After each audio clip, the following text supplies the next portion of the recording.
Bonjour à tous. Bonjour.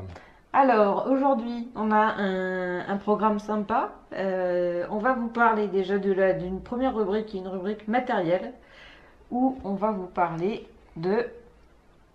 Vuzix. Enfin, pas de Vuzix, de lunettes. Voilà, Voilà. que Régis porte. Et donc, certains se disent, mais j'ai enfin compris pourquoi ils portent des lunettes. Mais on n'en dit pas plus. Deuxième sujet. Deuxième sujet, ça va être Sujet web. sur le sujet web, voilà, où je vais vous annoncer ce qui va bouleverser le web dans les 10 prochaines Dans les heures qui viennent. minutes, voilà, qui existe depuis 2007, pas plus. Et puis en troisième thématique, on va aborder, alors c'est la saga du moment. Oui. La saga du moment, c'est quoi? La saga Arcos, donc, qui est une marque que vous connaissez. Et je vous en parlais un petit peu parce que c'est en train d'exploser. Et vous allez comprendre pourquoi. Et puis Quatrième pour finir, en beauté, nous allons vous parler de quelques jeux qui sont sympas pour passer un petit peu du temps et qui sont très addictifs, comme XY Mag, podcast. Mais oui. Et donc, certains me regardent plusieurs fois. D'ailleurs, dans les commentaires, on a dit je l'ai regardé 3 fois. J'ai toujours pas compris. C'est comme le Grand Bleu, des gens allaient le voir, revoir, et bon, dis donc. Et ouais, il est toujours mort à la fin.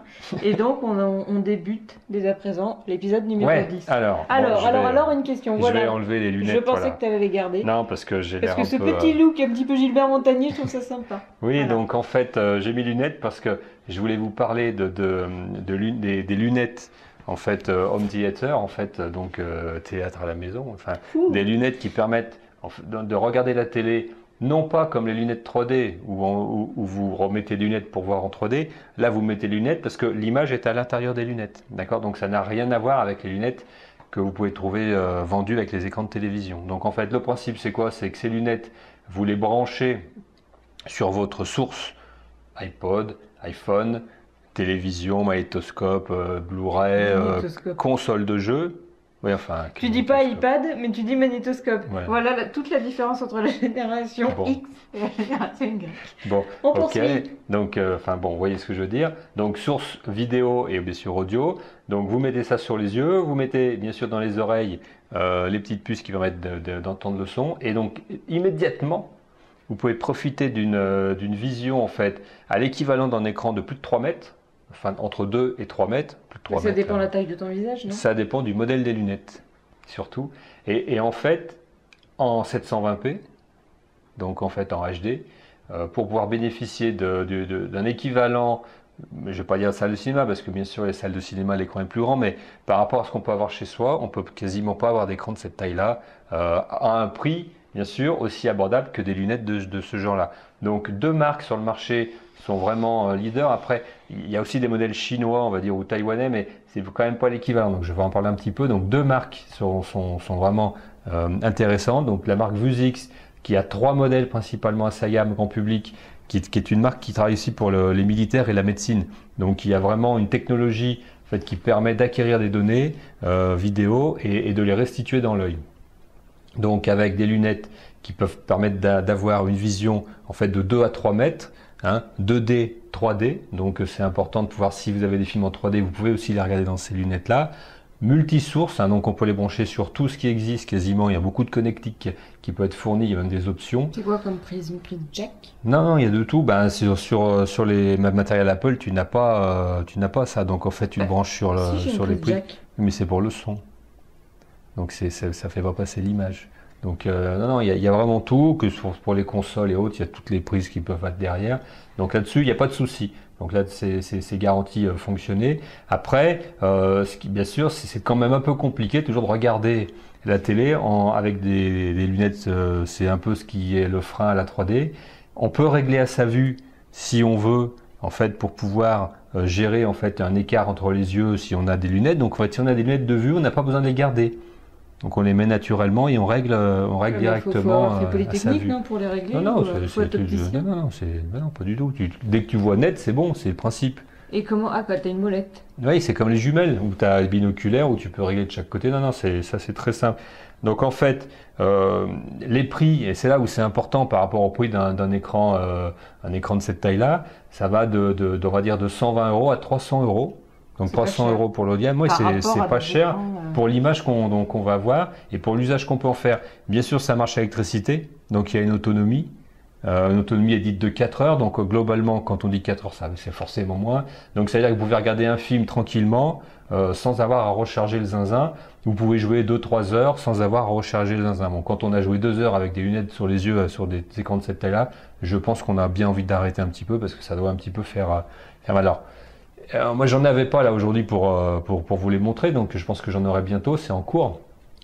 Mais je pourrais après vous parler d'expérience de les avoir utilisés. Mais j'y crois beaucoup parce que je pense qu'on ne peut pas avoir une expérience immersive aussi forte sans mettre ce genre de lunettes, parce que là on est sûr qu'il n'y a vraiment rien qui dérange la vue puisqu'on a les lunettes sur les yeux et on ne peut pas voir autre chose que ce qui est proposé. Alors même chez soi au cinéma on a toujours une vue qui est plus vaste, hein, donc vraiment on a toute l'attention qui est focalisée, le son dans les oreilles. Donc si on veut s'isoler tranquille pour jouer ou pour regarder un film, je pense que c'est la solution un petit peu ultime, hein, pour ce genre d'usage. Donc Carl Zeiss, qui était connu pour ses optiques, fait aussi ce genre d'article, et Vuzix, qui est une société un petit peu plus spécialisée uniquement là-dedans, qui ne fait que ça. Et je me trompe pas en disant que bientôt on va les revoir avec une gamme peut-être plus large, et je pense que des marques grand public vont s'y mettre parce que c'est vraiment un petit peu quelque chose qui va accrocher. Je pense les joueurs, je pense les gens qui veulent regarder des films, et je pense les gens qui sont en mobilité, qui veulent regarder un film autrement que sur une tablette ou sur un petit iPod, tranquillement, en ayant vraiment l'impression d'être dans une grande salle. Okay. C'est vraiment intéressant à ce titre-là. Et moi j'ai une question. Oui. Moi par exemple, quand je regarde un film, j'aime bien me poser ou parler à mon voisin.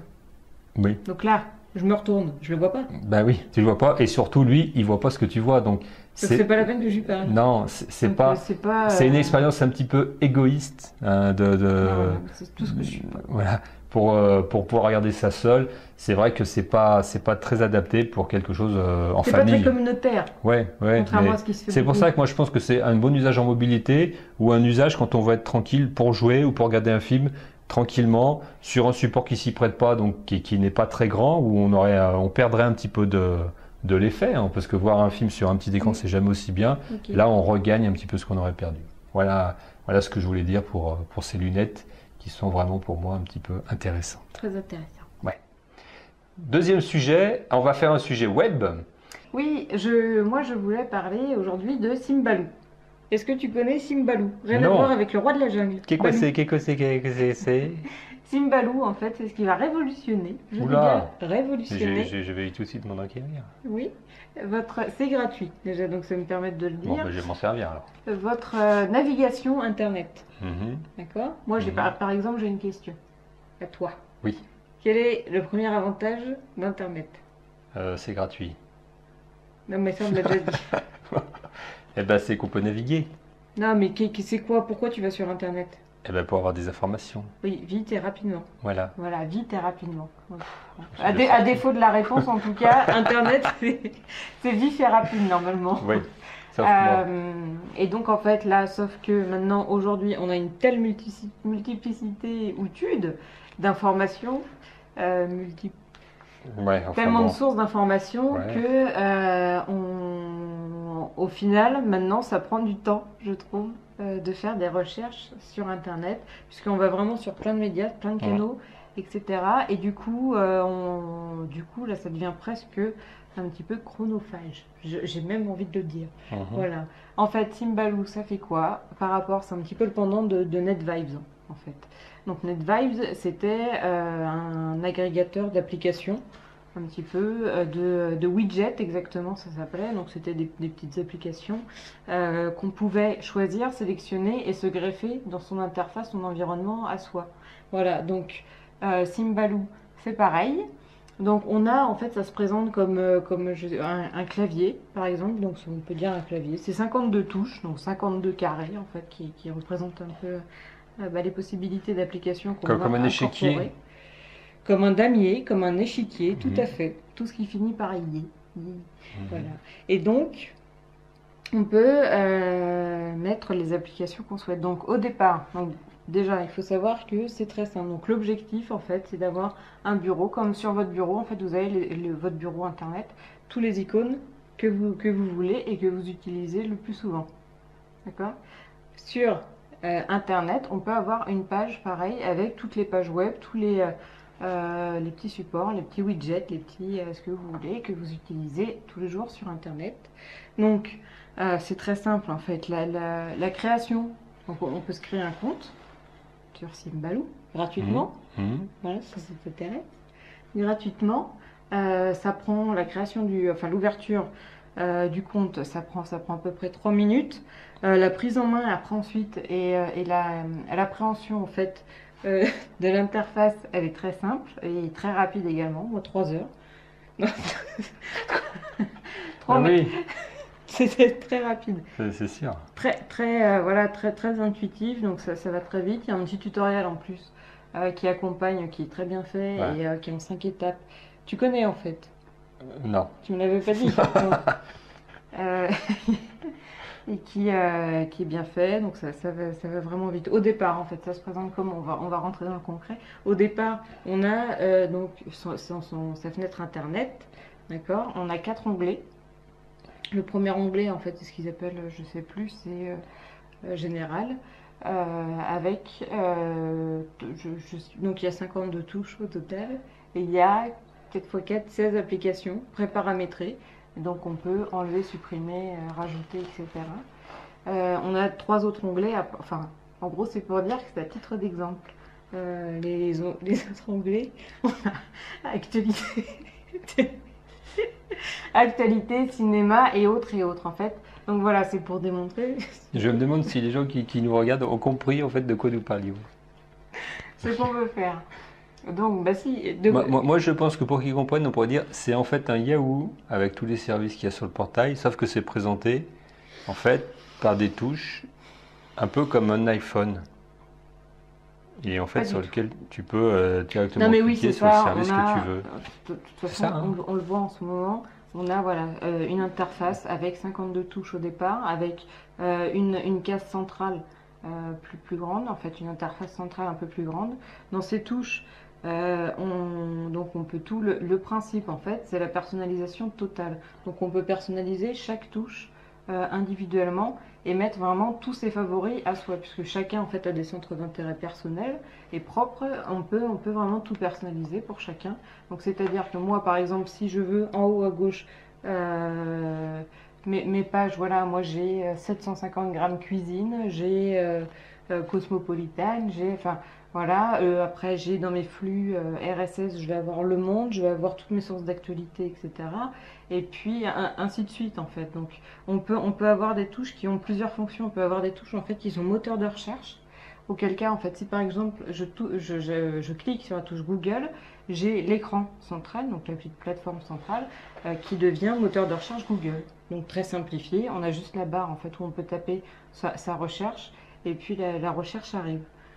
Si on a une touche en fait qui est un raccourci web, comme le site par exemple de cuisine, on clique directement, ça nous ouvre un second onglet, mais cette fois dans le navigateur, qui ouvre cette page. On peut revenir très simplement en fait à la première page et on revient en fait donc là à tous ses favoris. En fait voilà, c'est ça, c'est tous ses favoris, mais disposés sur une page, donc on peut tout voir. Donc en fait, l'idée que tu dis, c'est d'en faire sa page d'accueil. Déjà, c'est la première chose qu'il te propose, en fait, c'est que cette page-là devienne ton bureau. En fait, comme, comment ça s'appelle, les pages, tu sais, voulez-vous définir cette page comme page d'accueil de votre Internet? Voilà. Donc c'est ça. Ensuite, on peut se créer des onglets, mais cette fois dans l'application, qui sont appelés WebMix. Donc WebMix, pourquoi? Parce que justement, WebMix, donc on met toutes les sources qu'on veut dedans. On peut donc les répertorier par thème. Et ensuite, on a déjà des webmix existants. Donc, dans les webmix existants, on a ceux du départ avec actualité, cinéma, etc. Et donc, il faut savoir qu'on a une webmix qui s'appelle XYMac Podcast. Et donc, on définit nous-mêmes. Oui, je l'ai créé aujourd'hui. Tu ne savais pas? Non. Bravo. Voilà, donc ça, c'est bien fait en fait, parce que les webmix, à chaque fois, donc on fait des recherches. Et c'est disponible pour tout le monde? Voilà, c'est ça. D'accord. On fait des recherches. On peut se créer des pages, on peut se les garder pour soi. Et tu peux les mettre publiques. On peut créer des pages. C'est communautaire en fait. Partager avec tout le monde. Faut le signaler. Ouais. Non, mais c'est communautaire. Tu peux créer des. C'est communautaire. Maintenant, je ne sais pas si c'est vraiment utilisé comme moi je l'ai fait ce soir en fait pour m'amuser entre guillemets, de le créer en fait pour un sujet particulier. En fait, c'est plus des domaines de sujets. Par exemple, moi j'ai regardé l'onglet geek, voilà, où on voit en fait il y a quelqu'un qui a créé la webmix qui s'appelle Geek.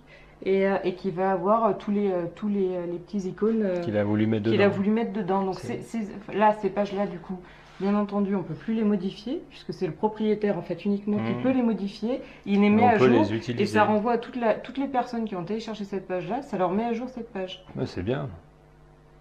Je pense là, on a quand même un truc intéressant parce qu'en fait, je m'imaginais pas que ça. Non, mais je m'imaginais pas que ça allait si loin parce que je me dis bon, bah, on se fait son truc. Bon, c'est du déjà vu en fait, et puis c'est pas un site qui est nouveau. Mais le fait qu'on puisse publier parce que finalement on publie ce qu'on aime pour que les gens puissent le récupérer. Voilà, et en plus, on peut le tenir à jour. C'est comme ce que tu me parlais en fait. Maintenant, les gens qui peuvent se créer des journaux. Ouais, qui vont comme chercher... Pepper.ly par exemple. Voilà, et qui vont chercher en fait tous les sujets. Donc c'est pas du copy. Enfin, si enfin. Non, mais c'est des concentrateurs comme ça. Tu dis le mec il fait toutes ses recherches. Toi, tu consommes. Lui, il va le mettre sur son journal. Mais si ça t'intéresse toi, tu dis c'est bien qu'il y ait des gens qui fassent ça. Oui. Parce que tu en bénéficies tout de suite. Ça t'évite toi de faire. S'il y a des gens qui aiment ça, et puis toi tu peux dire moi bon j'aime bien, mais j'ai pas autant le temps de faire. Voilà, c'est intéressant. C'est comme les journaux en fait. Donc ça te met ta page et effectivement tu peux soit la garder en perso, en local chez toi, enfin local je m'entends, mais chez toi, soit la partager avec tout le monde. Tu peux ensuite dès que tu mets une actu la publier sur Twitter, Facebook, etc. Voilà, c'est des options. Ah ouais, bah ça revient à ça, à ce que tu dis, les gens qui. Et donc en fait quand on se prend une page, par exemple si je prends XY Mag Podcast, en fait, donc on a une webmix maintenant qui existe comme ça. Si vous voulez l'ajouter, on a donc le nom de la personne qui l'a créé, toutes les autres pages que cette personne a créées, on a le nombre de followers, enfin le nombre de personnes qui ont adhéré à cette page et qui ont téléchargé cette page chez eux et qui l'ont actuellement. On a un système de notation pour savoir si cette page elle vaut 1 étoile jusqu'à 5 étoiles pour le mieux. Je crois que c'est tout pour le moment. Ah mais c'est top. Voilà. Et donc ensuite, dès que nous, on la met à jour, ça va actualiser chez chaque internaute qui l'aura chargé, cette page. Donc pour le moment, là, à ce jour, bah, du coup, pour le moment, elle est vide parce que je l'ai créée vite fait avant qu'on tourne là, mais on pourra la remplir et puis...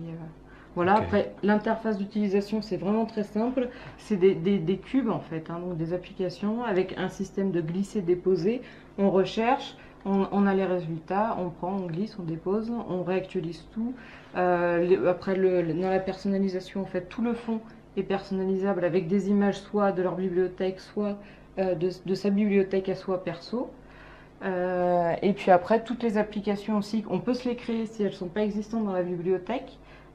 Et donc on donne un code couleur, on donne une icône, etc. Enfin, allez voir, vous allez voir, c'est vraiment... Ça va plus loin que ce qu'on pense. Là, avec l'explication que tu as donnée, je ne connaissais pas tout. Ça va beaucoup plus loin qu'un simple bureau. Je pense qu'il faut le dire. Et du coup, on vous invite à télécharger le webmix XY Mag Podcast. Et au moins, vous aurez des choses intéressantes à lire. Ah, mais c'est vrai que c'est bien. Voilà. Donc, troisième sujet, on voulait faire une petite saga sur une marque. Comme Stéphane Bern, en fait. Non, pas du tout. C'est sur une marque que vous connaissez tous, donc qui s'appelle Arcos. Alors, pourquoi Arcos? Parce que de mon point de vue, mais si j'ai décidé de faire cette saga, c'est que justement, il y a des articles qui sont parus. C'est le seul vrai concurrent d'Apple. Alors, on peut dire, ça n'a pas du tout la même taille d'entreprise, puisque Arcos, ce qu'il faut savoir, c'est création en 88. C'est une entreprise en fait française. Donc, qui a été créé par un homme dont le nom en fait est l'anagramme d'Arcos, donc c'est son nom en fait, donc il a inversé un peu les lettres. Et dès le départ, sa vision en fait, c'est là où on voit que c'est la même vision d'Apple, c'est que lui, il a créé des produits multimédia. Alors, il n'a pas la puissance marketing justement de la marque à la pomme, mais donc sa vision c'est de créer des produits multimédia. Il a commencé par des baladeurs, ensuite il est allé vers des baladeurs vidéo, ensuite il a vendu beaucoup de produits vidéo, il a vendu des produits qui pouvaient fonctionner un peu, qui recevoir la télévision, la TNT, et puis des tablettes, il a même fait des petits notebooks, etc. Alors, il a tout de suite compris aussi qu'il fallait avoir des contenus, donc il a mis en place des boutiques, etc. Et il a vraiment la vision en fait de dire il faut qu'il ait toute une gamme. Et c'est vrai qu'aujourd'hui les concurrents, les gens qui essaient de concurrencer Apple, qui viennent uniquement du matériel, eux souvent qu'est-ce qu'ils font? Ils font une tablette ou ils font un téléphone, pour ceux qui viennent du téléphone, mais ils n'ont pas la gamme complète. Les seuls finalement qui maintenant vont avoir la gamme complète, par exemple c'est Sony.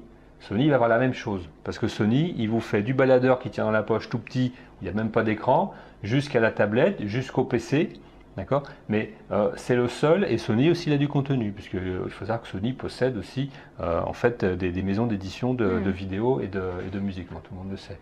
Donc le truc sur Archos, c'est cette vision. Si vous allez sur le site d'Archos, vous voyez au niveau baladeur, je suis allé voir tout à l'heure, il y a il y a 20 modèles de baladeurs différents, donc du plus petit au plus grand, avec des designs parfois bien, parfois moins bien. Au niveau tablette, il décline vachement et il va beaucoup dans les tablettes. Si je regarde les tablettes, il y a 2 modèles, mais à chaque fois en 2 tailles, avec 2 tailles de disques durs à l'intérieur, parce qu'il y a des disques durs à l'intérieur. Il y a vraiment une grosse capacité de stockage, beaucoup plus importante que celle qu'on a là. Et en plus, ces tablettes, elles sont beaucoup plus ouvertes que ce qu'on a là, carte SD, etc. On peut les connecter. Donc, ils jouent l'ouverture, ils jouent vraiment la diversité des offres produits, peut-être un peu trop, parce que bon, quand il y a autant, on ne va pas se choisir tellement. Ils jouent la carte d'Android. Tous ces produits fonctionnent sur Android. Il fait des produits qui fonctionnent à la maison. Donc en fait, il a des produits qui font réveil, téléphone, DECT là pour mettre dans une maison. Donc il est allé vraiment sur toute la gamme de produits autour en fait de tout ce qui est son, image, maison et extérieur, et surtout, il a beaucoup misé sur la vidéo. Et donc à partir de là, pourquoi je voulais parler de ça? Parce qu'on va dire, bon voilà, je savais, c'est que c'est une société qui est cotée. Le cours de bourse vient d'augmenter de 30% sur 2 semaines, dans une période où en fait, il n'y a aucune action en fait, finalement qui augmente en ce moment, puisqu'elles sont toutes en train de baisser. Donc les investisseurs pensent qu'Archos est en train de jouer un gros coup. Ils ont sorti leur nouvelle gamme de tablettes sous Honeycomb, là, donc, qui s'appelle G9, donc avec une déclinaison sur plusieurs modèles. C'est vraiment un produit qui est reconnu comme très bon. Donc très bon par rapport à la concurrence, par rapport au Xoom, par rapport à ce que fait Samsung avec sa tablette, sachant que Samsung ils peuvent plus trop la vendre puisqu'ils ont été interdits quasiment maintenant dans toute l'Europe avec le procès qu'ils ont contre Apple. Donc on est là face à des gens qui ont un petit peu le champ libre pour le moment et qui pensent vont s'imposer.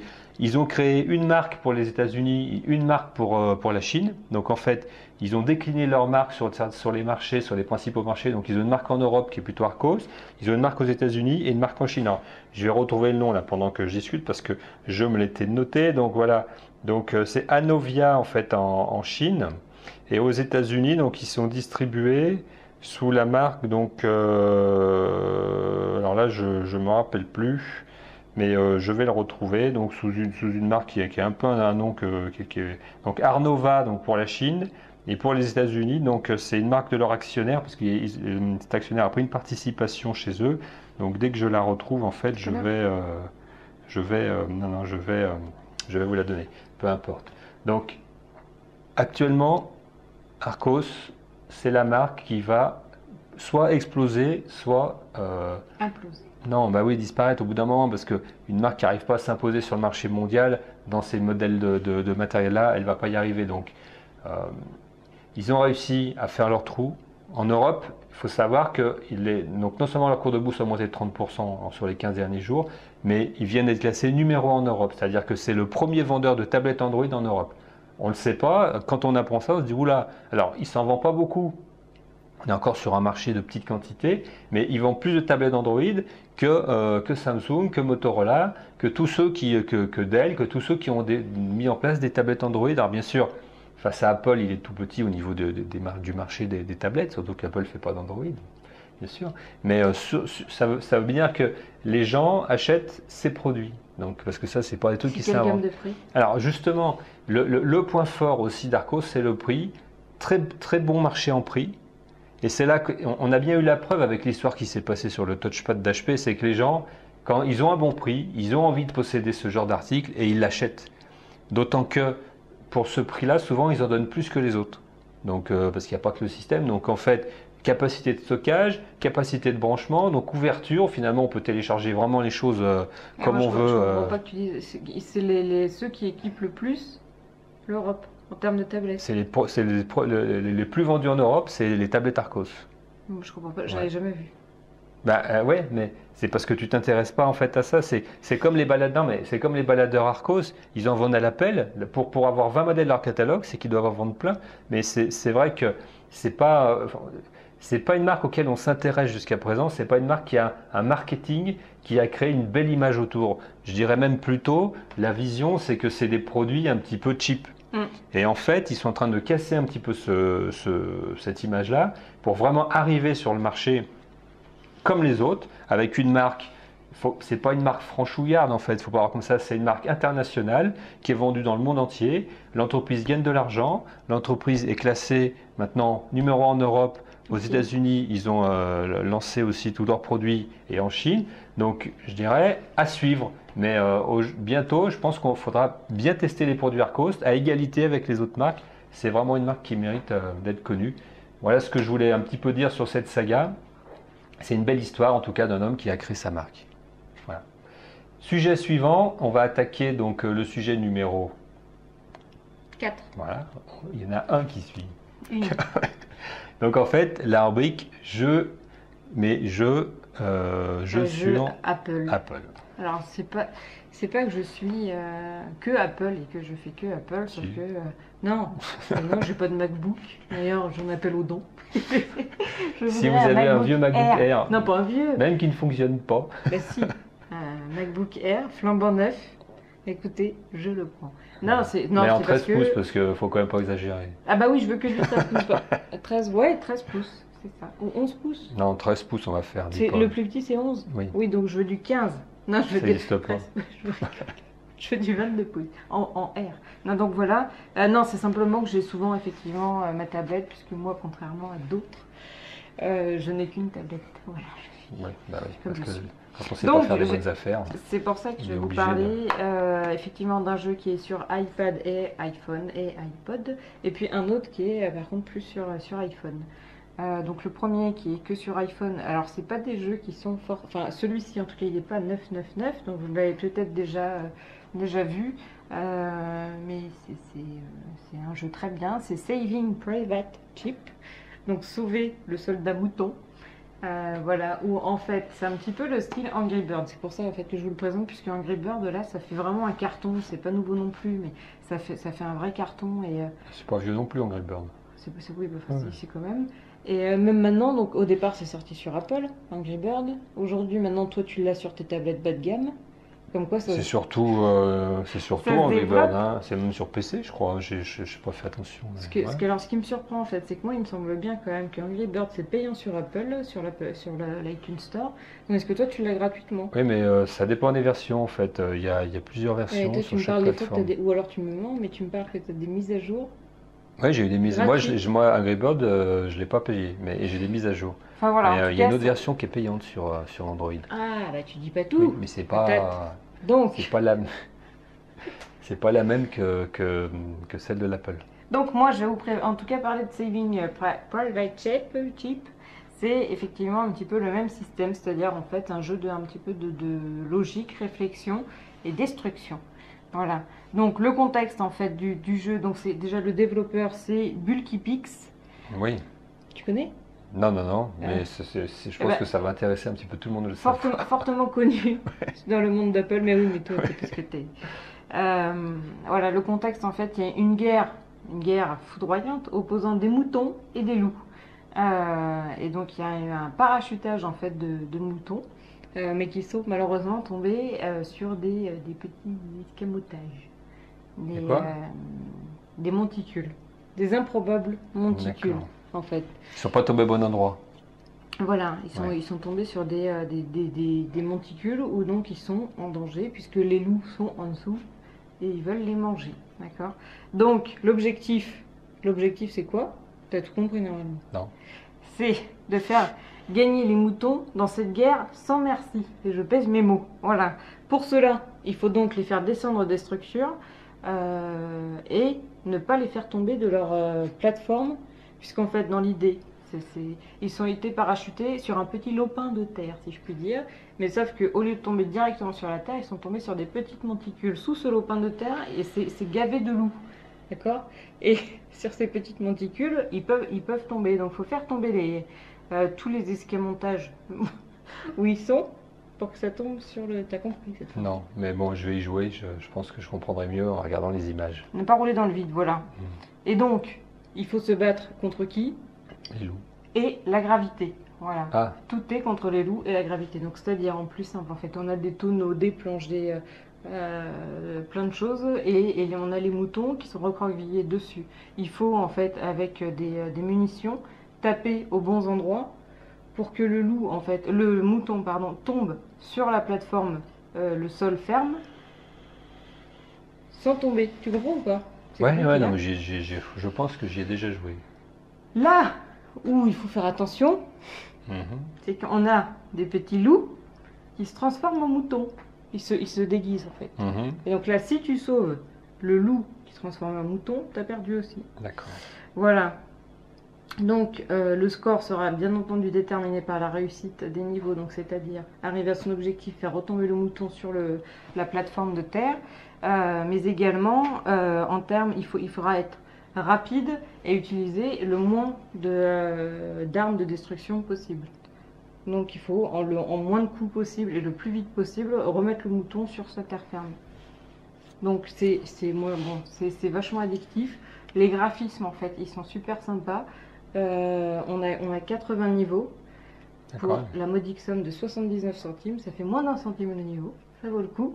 Et on a des textes humoristiques. Bah, moi ça me fait rire. Ah oui, non mais ça a l'air sympa. Voilà.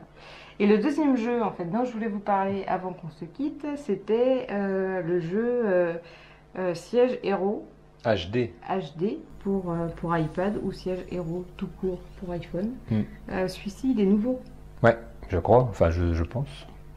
Voilà, il est nouveau, donc il est également en fait dans l'esprit d'Angry Bird, à la différence et donc de Saving Ship au-dessus, à la différence d'Angry Bird, en fait c'est le point de vue de la catapulte. Sur Angry Bird, la catapulte elle est de profil, tandis que là, la catapulte elle est en vue subjective, donc c'est-à-dire qu'elle est entre nous et l'écran. C'est un FPS en fait. Tout à fait. On peut dire ça. Ouais. Donc c'est un FPS et du coup il suffit de mettre on dit qu'il faut mettre le doigt pour détruire. Cette fois c'est des petits châteaux où il y a des gardes et donc il faut détruire les châteaux pour faire tomber les gardes. Mais cette fois attention, on a des civils qu'il faut pas tuer parce que c'est des petits. Ce qui n'est pas le cas dans Angry Bird, parce que dans Angry Bird il faut faire partir tout le monde. C'est vrai que ça ajoute une dimension un petit peu autre. C'est-à-dire qu'il ne faut pas tout casser. Il faut être hyper précis. Il faut faire preuve de dextérité. Ouais, et il y a un système de visée, justement, de précision qui est proposé, qui est intéressant. Voilà, surtout que c'est pas si facile, parce que si, comme moi, vous supportez pas d'avoir un score médiocre ou moyen, à demi-victoire n'est pas victoire, finalement. C'est ça. Donc, si on veut, en fait, à chaque fois avoir le bol d'or, c'est la coupe d'or, et pas le petit casque de viking pourri, eh ben, il faut donc réussir. Là, cette fois, il n'y a pas de question de timing, mais par contre, il y a une question de munitions utilisées. Il faut en utiliser le moins possible. Il faut sauver quasiment, donc il faut sauver tous les civils pour avoir l'or. Et il faut ramasser... il faut tuer tous les méchants. Ça, c'est oui, ça, c'est la base. On ne peut pas en laisser. Ah bah non, ça c'est la base. Et il faut ramasser, en fait, toutes les récompenses qui sont soit des coffres de pirates avec de l'or, soit des statuettes en or, etc. Et il y a plusieurs munitions. C'est un peu comme dans Angry Bird. Par exemple, il y a plusieurs sortes d'oiseaux, là il y a plusieurs sortes de munitions, si j'ai bien compris. Tout à fait. Donc il y a plusieurs sortes de munitions. Il y a des munitions en fait et des pierres, des caillasses. En un coup, il y a des munitions en fait en caillasse mais 3 coups, c'est-à-dire que ça jette 3 pierres un peu partout. Ça c'est comme les poussins qui explosent en fait. Ouais, quand on appuie sur l'écran. Voilà, sauf que là, donc ça envoie 3 caillasses. On a des bombes, des boules de feu. On a aussi des cordes qui subtilisent l'objet. En fait, c'est des cordes avec des hameçons. Je peux jouer ça. Donc on lance la corde et ça prend un des éléments de la structure. Voilà, il y en a beaucoup, c'est sympa. Il y a 63 niveaux au total. c'est 79 centimes sur l'iPhone et 2,39 € sur l'iPad. Sauf que donc sur l'iPad c'est HD, et quand on dit HD c'est vraiment HD puisque le jeu est développé en fait pour avoir la technologie Retina. Mais je pense qu'on va le retrouver après sur d'autres plateformes parce que là il vient juste de sortir. Mais il n'y a pas de raison qu'il ne soit pas sur Android ou autre parce que c'est quand même un marché important maintenant. Sauf si ça se... Comme Angry Bird, quoi, ils l'ont fait au départ sur... non mais s'ils veulent rester haut de gamme, ils resteront sur l'iPad, c'est sûr. On va pas discuter de ça ce soir. Voilà, enfin moi je prolonge un peu les vacances avec ces petits jeux. Et voilà, et c'est sympa. Donc je le conseille. Et je le mettrai sur ma page de mon webmix. Bon, on a épuisé un petit peu tous nos sujets, chère Émilie. Oui. Donc on va dire au revoir. Je voulais dire une petite chose avant de conclure, c'est que comme de plus en plus de gens nous regardent sur PC, sur tablette, je pense qu'on va ouvrir un deuxième flux sur XYMag pour pouvoir nous télécharger, puisqu'aujourd'hui on a un flux HD qui est un petit peu hybride, puisque c'est un HD qui peut marcher aussi bien sur des petits écrans que sur des grands écrans. Et c'est vrai que ça oblige à jongler pour que ça marche sur toute plateforme. Je suis obligé un peu de travailler un petit peu à chaque fois le réglage pour que ça soit pas trop long à télécharger, etc. Donc je pense qu'on va mettre en place en octobre 2 flux. Un flux, on va dire, comme actuellement, donc avec du HD un peu hybride, et un flux full qu'on va appeler Full HD, où là, on sera complètement en format vrai HD, et sur lequel on pourra... Alors, les fichiers sont plutôt de la taille du giga, pour la demi-heure à peu près de podcast qu'on fait. Mais là, vraiment, vous aurez une image plus belle. Maintenant qu'on a un beau fond d'écran, c'est vraiment plus joli de travailler comme ça. Donc, je suis en train de mettre en place ça pour qu'on puisse le faire. Et donc, j'attends l'autorisation de la directrice artistique pour pouvoir le lancer. Et dès qu'on sera satisfait. Donc, on vous dit au revoir et on vous dit à dans 2 semaines. Au revoir. Au revoir.